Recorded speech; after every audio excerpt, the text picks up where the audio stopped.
If my country had been violated and the president of my country had been kidnapped, and I just happened to be the vice president of the country and had to address the people and the world,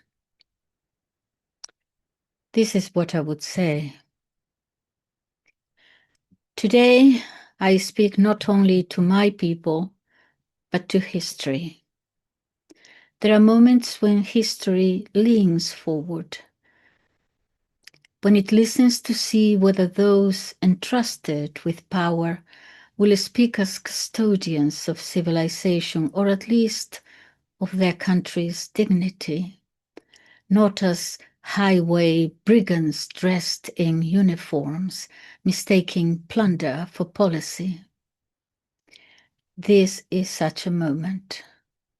I stand here as the vice president of a free sovereign nation, temporarily wounded, but not broken, shaken, but not silenced. I stand here also as a woman, something history knows well, though tyrants rarely notice. For it has often been women, unarmored and underestimated, who have spoken up when brute force mistook macho noise for manly strength. Power, when it is just, does not need to shout. It persuades, it builds, it restrains itself. But power that announces itself with threats, that waves armies like clubs, that confuses fear with respect, this is not strength. It is insecurity wearing steel. To the leader who ordered the attack on my country and the kidnapping of her legitimate president, I say this plainly as the vice president of that country, and why not as a woman as well. You have mistaken size for stature, force for authority, and intimidation for law. You are, by all accounts, a big man. I am a little woman, scarcely over 5 feet. Yet history has never been moved by height.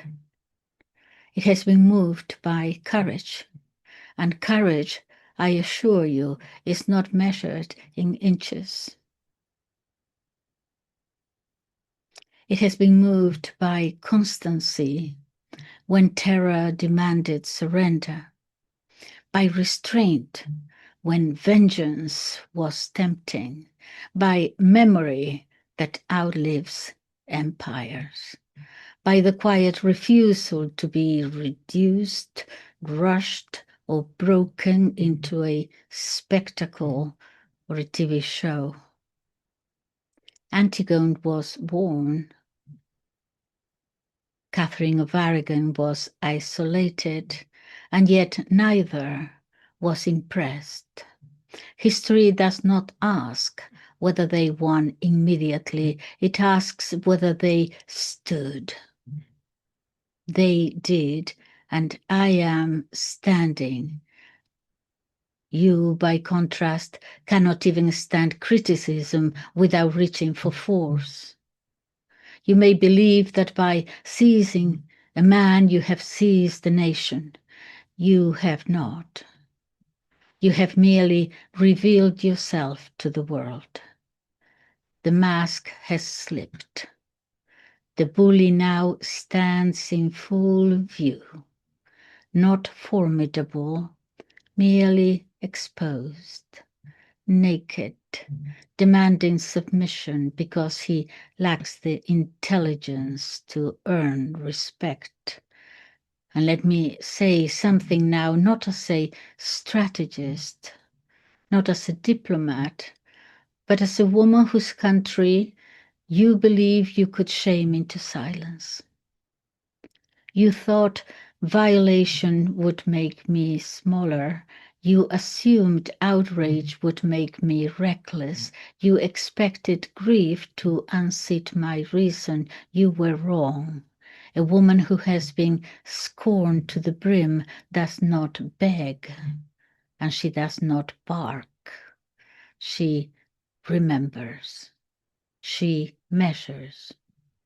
And she speaks in a mocking tone that lodges itself where your pride lives and stays there. Some have whispered, cowardly whispers, that I am complicit in this crisis. Let me answer them clearly.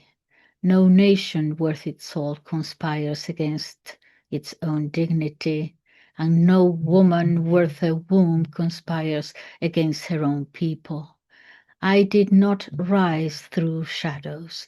I rose in politics because I made it my whole aim in life to be true to my father, who was imprisoned, tortured, and killed by a government imposed by your country.